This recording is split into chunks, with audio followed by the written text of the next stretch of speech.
Permata TV YouTube Indonesia dengan bangga mempersembahkan sebuah storytelling kekinian abad ini diangkat dari karya besar Eza Mintarja yang sangat populer di masanya, berlatar belakang kisah tanah Jawa masa lampau, tepatnya di penghujung kejayaan kerajaan tanah Jawa, dengan judul Kisah Api di Bukit Menoreh.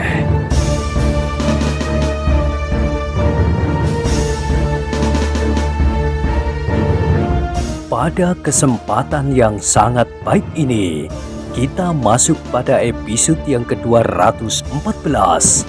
Selamat menikmati.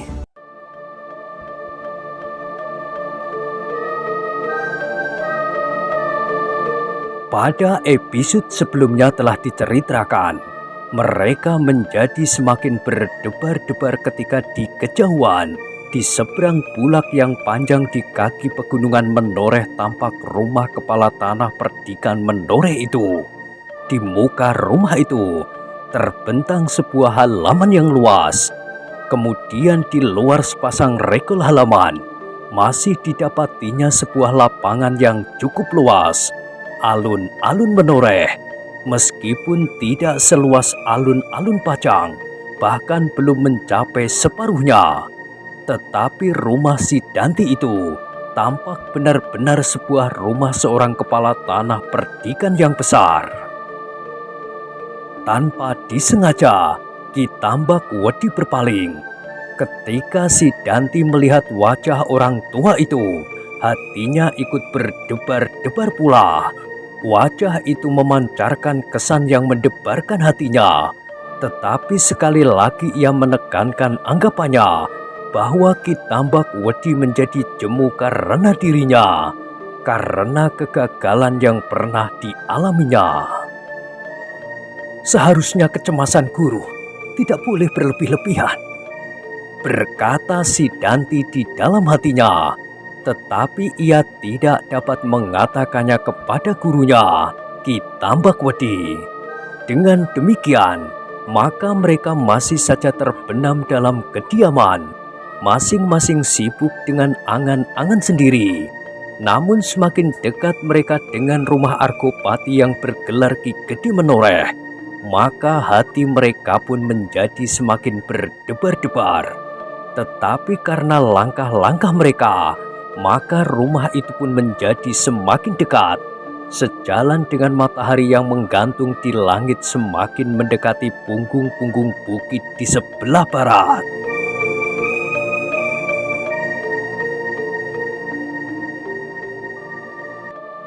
Tiba-tiba dalam kediaman itu, Kerti bergumam, "Kita sudah hampir sampai." Argojoyo berpaling. Dilihatnya wajah Kerti yang cerah, seolah-olah tidak pernah ada persoalan apapun di dalam benaknya. "Hei," berkata Kerti lebih lanjut kepada seorang kawannya, "pergilah mendahului, beritahukan kepada Ki Gede bahwa akan datang tamu dari Padepokan Tambak Wedi." "Ah," desis Ki Tambak Wedi tanpa berpaling, "tidak perlu. Nanti Argopati akan melihatnya sendiri." "Biarlah Kiai, biarlah orang-orang di rumah itu tidak terkejut, dan biarlah mereka siap untuk menyambut kedatangan Kiai di daerah Bukit Menoreh ini." Ki Tambak Wedi tidak menyahut. Ketika ia melihat seseorang berlari-lari kecil mendahului perjalanannya, ia seolah-olah menjadi acuh tidak acuh saja. Pandan Wangi sendiri kemudian berjalan saja di dalam kediamannya. Ia tidak mengerti apa yang harus dilakukannya. Ia menjadi bingung dan canggung menghadapi kakak dan pamannya yang seakan-akan selalu mengelakkan pembicaraan.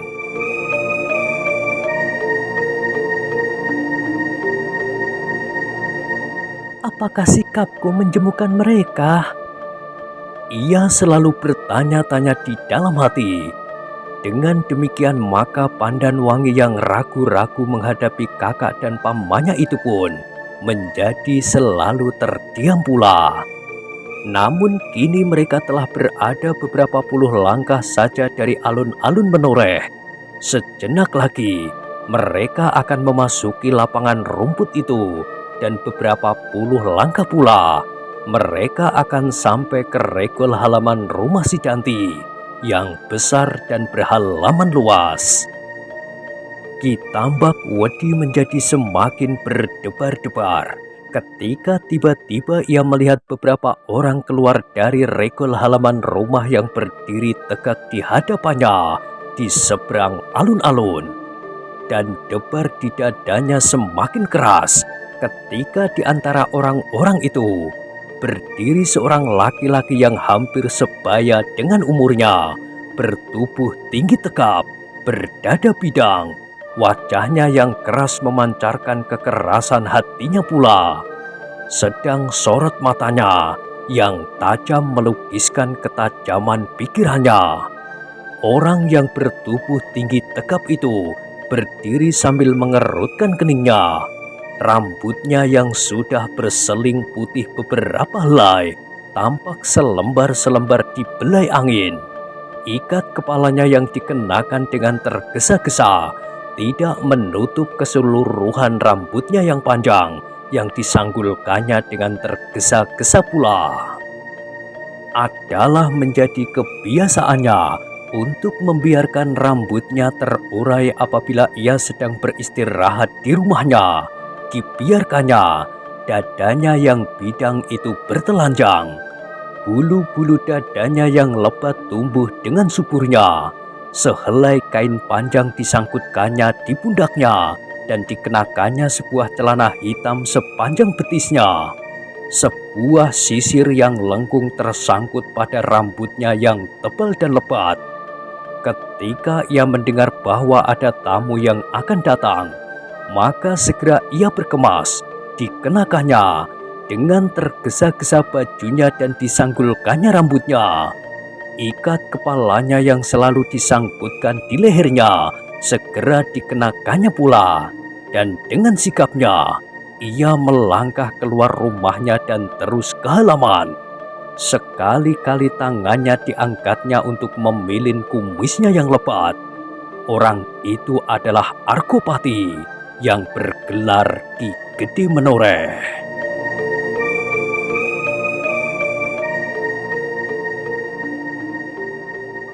Argopati memandangi serombongan orang-orang yang berjalan di alun-alun dengan tajamnya.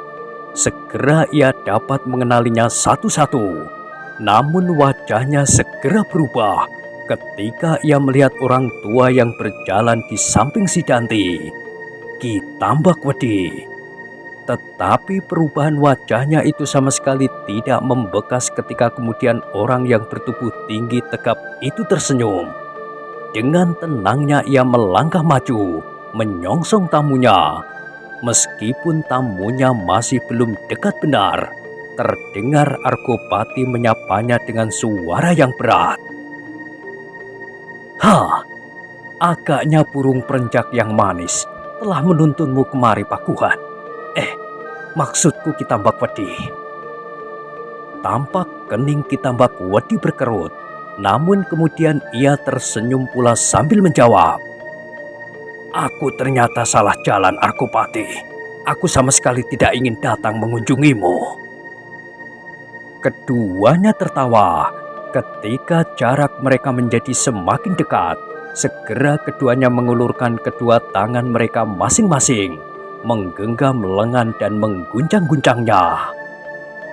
"Kau memang awet muda, Argopati," desis Ki Tambak Wedi.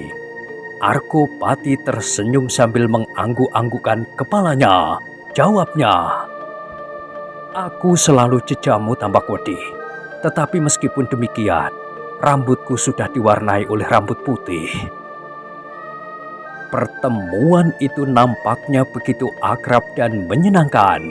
Si Danti yang masih berdiri di samping gurunya menjadi heran.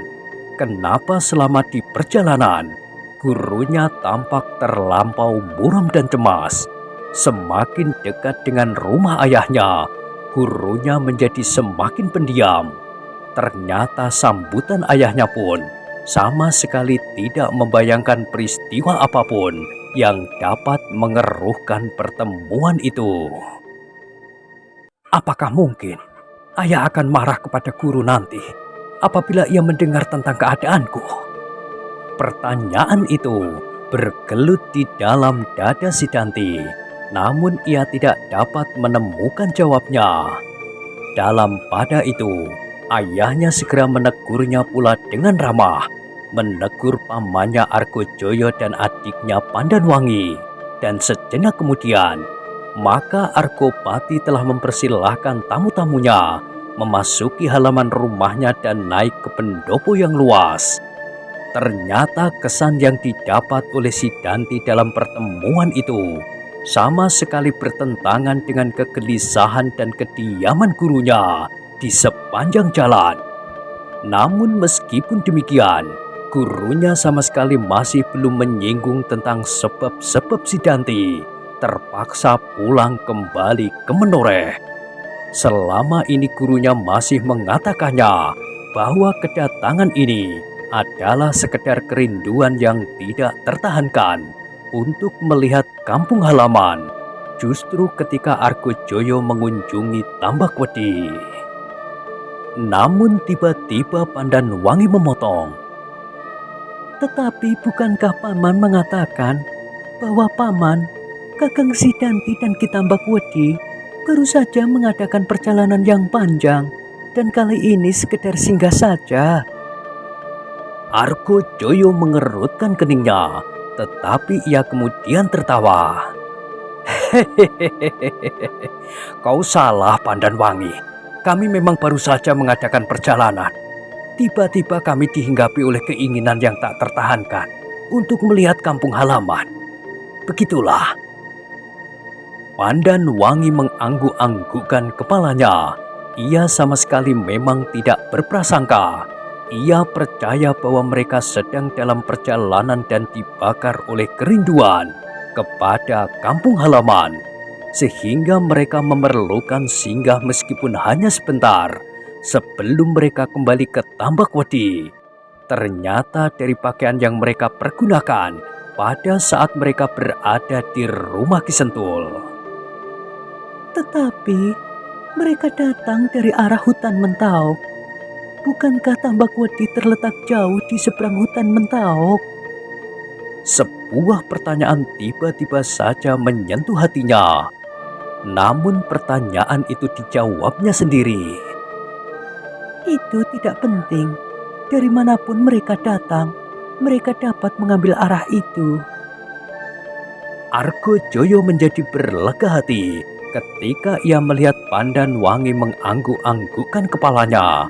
Tetapi ia terperanjat ketika ia mendengar Argopati bertanya, "Apakah kalian sedang dalam perjalanan yang jauh?" Sejenak Argojoyo tidak menyahut.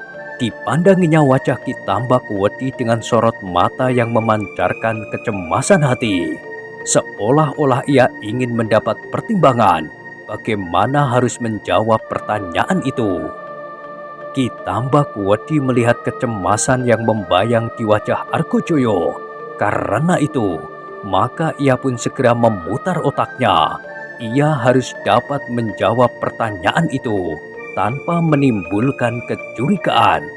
Maka katanya, "Ya Argopati, kami memang sedang dalam perjalanan. Kami sedang melihat-lihat betapa luasnya tanah ini. Kami daki gunung-gunung yang tinggi dan kami turuni jurang-jurang yang dalam.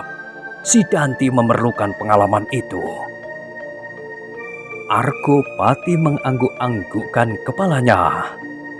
"Bagus," katanya kemudian. "Bagus. Pengalaman adalah guru yang baik. Kau memang memerlukannya, Si Danti. Kau memerlukan pengalaman yang banyak sekali sebelum kau menjadi seorang prajurit yang baik. Tetapi dengan demikian, apakah kau tidak meninggalkan tugasmu sebagai seorang prajurit pajang?" Si Danti menjadi berdebar-debar. Ternyata pertanyaan ayahnya menjadi berkepanjangan. Dan kali ini, ia menjadi benar-benar kebingungan untuk mencari jawab.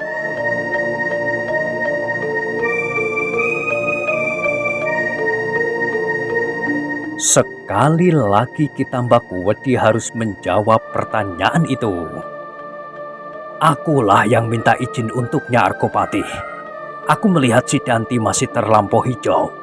Meskipun ia mempunyai beberapa kelebihan dari kawan-kawannya prajurit, tetapi ternyata bahwa pengalamannya tidak banyak bedanya dengan prajurit-prajurit yang lain yang harus menunggu perintah untuk berbuat sesuatu. Karena itu, si Danti memerlukan keseimbangan. Kelebihannya dalam tata bela diri harus diimbangi dengan kecepatan berpikir dan bertindak. Dengan demikian, maka barulah ia dapat disebut seorang prajurit yang baik. Tidak hanya sekedar mampu menjalankan tugas yang diperintahkan kepadanya oleh atasannya, tetapi ia mampu menentukan sikap menghadapi keadaan yang tiba-tiba. Bagus, bagus. Argopati mengangguk-angguk lebih cepat lagi. Kau memang seorang anak yang baik, yang mempunyai hari depan yang baik pula. Di bawah asuhan seorang yang tepat, kau akan menjadi seorang yang tidak ada duanya di seluruh Pajang. Tetapi, bagaimana dengan keadaan Sangkal Putung? Apakah daerah itu telah memungkinkan untuk ditinggalkannya? Sangkal Putung telah menjadi baik kembali. Sepeninggal Tohpati, maka tidak ada lagi kekuatan yang dapat mengganggu. Oh, jadi benar, Angger Tohpati telah dapat dipatahkan. Ia terbunuh di dalam peperangan. Siapakah yang membunuhnya? Kitambak Wedi menjadi ragu-ragu sejenak, namun ia kemudian berkata, Angger Untara. Argopati berdesah. Aku kira kau akan menyebut nama si Danti Pakuhan. Si Danti telah mengalaminya juga, bertempur melawan Angger Tohpati. Tidak hanya sekali, tetapi beberapa kali. Apakah ia masih belum dapat mengalahkannya? Aku tidak dapat mengatakan demikian, Argopati. Tetapi mereka belum pernah mendapat kesempatan perang tanding yang tidak terganggu oleh hiruk-pikuk pertempuran. Juga Angger Widura tidak dapat mengalahkan Tohpati dalam perang yang demikian. Kesempatan untuk itu memang terlampau sempit. Baru ketika senopati muda yang bernama Untara itu berhadapan langsung dengan Tohpati, kesempatan itu didapatkannya. Argopati sekali lagi mengangguk-anggukkan kepalanya. Katanya, aku tidak menyesal bahwa kau masih belum mengalahkan Tohpati si Danti. Apalagi kemudian yang berhasil membunuh Angger Tohpati adalah Angger Untara sendiri. Seandainya Tohpati terbunuh oleh orang lain, maka kau harus malu bahwa bukan kau yang telah melakukannya. Si Danti sendiri hanya dapat menundukkan kepalanya. Debar dadanya menjadi semakin mengguncang jantungnya. Ia merasa seolah-olah sedang bergantung pada sebuah ranting yang kering. Tetapi seperti Pandan Wangi, Argopati pun sama sekali tidak berprasangka sama sekali bahwa baik Kitambak Wedi, Argojoyo dan si Danti telah terdorong semakin jauh ke dalam cerita-cerita yang mereka hayalkan bersama. Untuk menutupi kebohongan yang pernah mereka katakan sebelumnya, maka untuk menjawab pertanyaan-pertanyaan Argopati dan Pandan Wangi, mereka harus membuat kebohongan-kebohongan baru. Semakin lama, semakin banyak dan semakin banyak. Hanya karena kecepatan mereka berpikir, maka seolah-olah cerita mereka itu benar-benar hidup. Meskipun mereka tidak berjanji lebih dahulu dan tidak menyiapkan kerangka cerita yang harus mereka katakan, namun mereka berusaha untuk saling menyesuaikan diri. Meskipun demikian, mereka terpaksa menjadi gelisah. Pertanyaan-pertanyaan Argopati menjadi semakin sulit untuk mereka jawab. Si Danti sendiri semakin lama menjadi semakin diam. Tidak banyak yang dapat dikatakannya tentang perjalanannya mengelilingi daerah Demak Lama.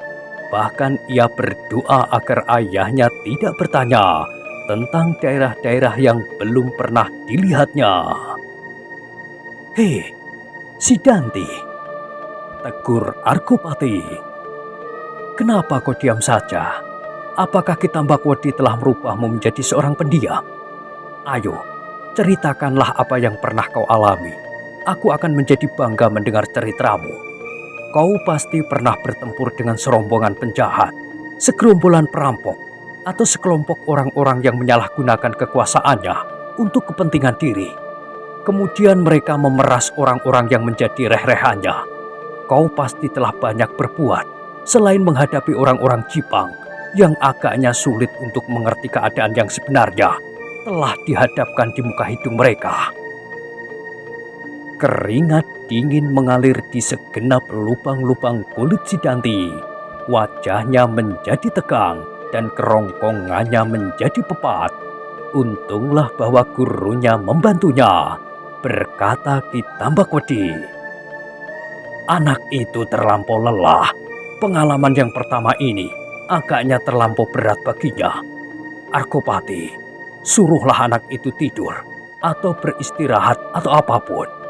Besok pagi ia akan dapat bercerita seperti seekor burung yang segar disinari matahari pagi."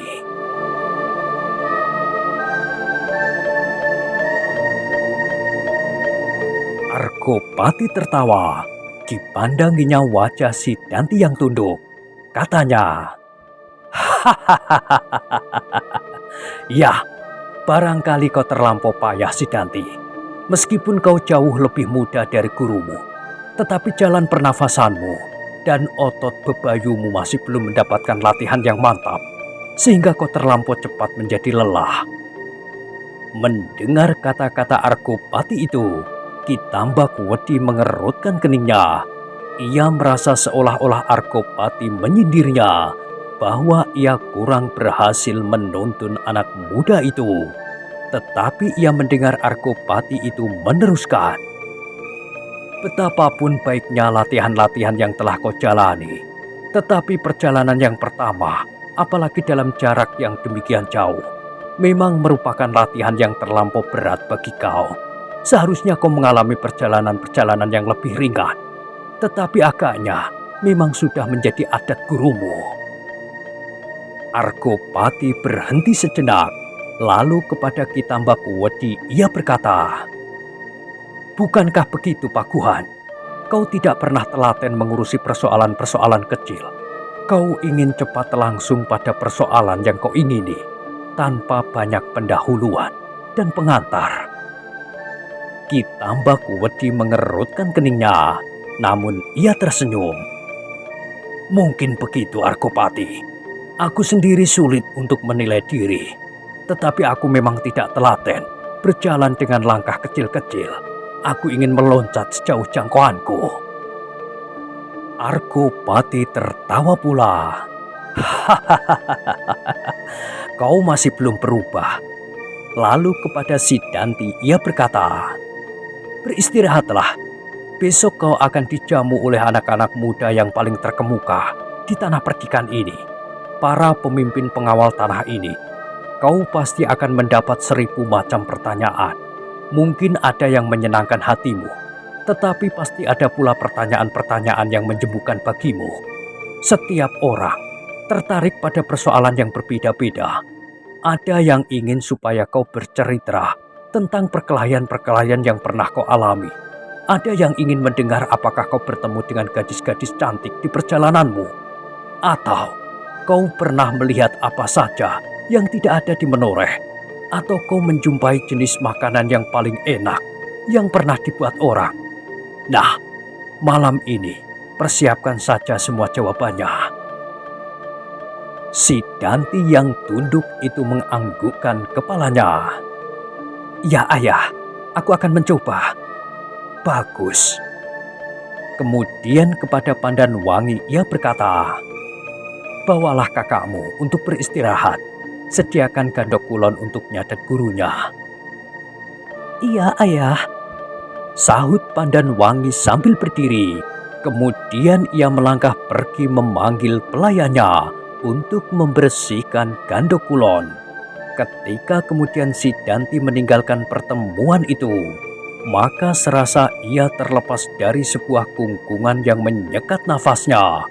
Begitu ia menginjakkan kakinya di halaman, begitu ia menarik nafas dalam-dalam, terasa betapa sejuknya udara tanah kelahirannya, terasa betapa nyamannya silir angin di kampung halaman. Sidanti berhenti sejenak ketika ia sampai ke depan pintu gandok. Dipalingkannya wajahnya, ditebarkannya pandangan matanya ke sekelilingnya, hingga pada hijaunya pepohonan. Tetapi tiba-tiba dadanya berdesir. Rumah ini, rumah ayahnya, terasa begitu asing baginya. Meskipun sudah lama ia tidak pulang kembali ke rumah ini, tetapi rumah ini adalah rumah ayahnya, rumahnya sendiri. Persoalan yang mereka bicarakan di pendopo itu telah melemparkannya pada suatu keadaan yang tidak disangka-sangkanya. Bayangan dan angan-angannya tentang rumah ini sama sekali berbeda dengan apa yang dijumpainya. Di sepanjang jalan ia berharap bahwa begitu ayahnya mendengar tentang keadaannya, maka segera berbunyi tengara untuk menyiapkan pasukan di seluruh tanah perdikan yang besar ini. Tetapi ketika ia sudah sampai di Menoreh, sudah berhadapan dengan ayahnya Arkopati yang bergelar Ki Gede Menoreh, maka ia telah terlempar ke dalam suatu keadaan yang tidak menyenangkannya sama sekali. Ia sama sekali tidak mengerti kenapa pembicaraan mereka berkisar ke dalam suatu hayalan yang menjemukan. Benar-benar gila, gumamnya di dalam hatinya. Peristiwa di rumah Ki Sentul telah menyeret aku ke dalam keadaan yang sangat jelek. Apakah guru dan paman akan terus-menerus bertahan pada keterangannya? Apakah kami akan terus-menerus berbohong tanpa ujung dan pangkal? Semakin jauh kami terlibat dalam kebohongan yang gila itu, keadaan kami pasti akan semakin sulit. Mungkin ayah pun akan tersinggung pula apabila ia kelak terdampar pada suatu kenyataan tentang keadaanku, guru dan paman Argojoyo yang sebenarnya. Sidanti menggertakkan giginya. Kami harus berterus terang. Kami harus berterus terang supaya aku tidak disiksa oleh kebohongan itu. Sidanti masih saja berdiri di depan pintu Gandok Kulon. Ia masih saja dicekam oleh kegelisahan yang sangat. Peristiwa yang terjadi di rumah Ki Sentul benar-benar telah membuatnya sangat sulit. Pertanyaan-pertanyaan Pandanwangi telah mulai mendorong pamannya untuk membuat cerita khayal, lalu gurunya dan dirinya sendiri. Gila, gila. Ia menggeram, tetapi Sidanti itu terkejut ketika ia mendengar suara halus di belakangnya. Marilah kakang, bilikmu telah kami siapkan. Kau dan gurumu akan tidur di gandok malam ini. Mungkin juga paman Argojoyo. Tetapi agaknya paman akan segera pulang setelah sekian lama meninggalkan bibi dan adik-adik di rumah dalam kecemasan. Sidanti menarik nafas dalam-dalam ketika terpandang wajah adiknya. Tiba-tiba saja ia teringat kepada Sekar Mirah, gadis sangkal putung yang telah merusak segala rencananya, segala cita-citanya, dan segala-galanya. Tetapi ia melihat perbedaan pada kedua gadis itu. Sekar Mirah adalah gadis yang dibakar oleh gairah hidup yang menyala-nyala di dalam dadanya. Meskipun Sekar Mirah tidak mampu menggenggam pedang seperti adiknya, Pandanwangi, tetapi Sekar Mirah mempunyai beberapa kelebihan dari adiknya ini. Adalah kebetulan bahwa Pandanwangi adalah putri Arkopati. Mungkin tanpa dikehendaki oleh gadis itu sendiri, ayahnya telah mengajarinya dalam ilmu tata bela diri.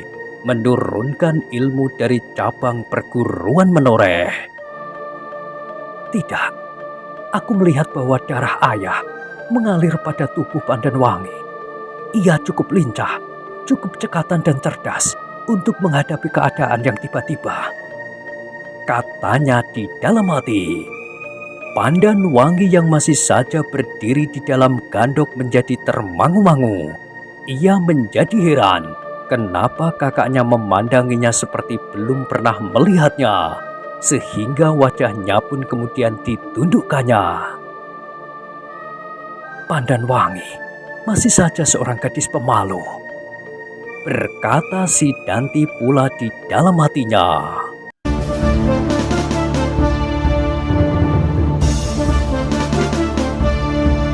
Nah, bagaimanakah kisah selanjutnya? Silahkan ikuti terus kisah Api di Bukit Menoreh pada episode berikutnya. Sampai jumpa.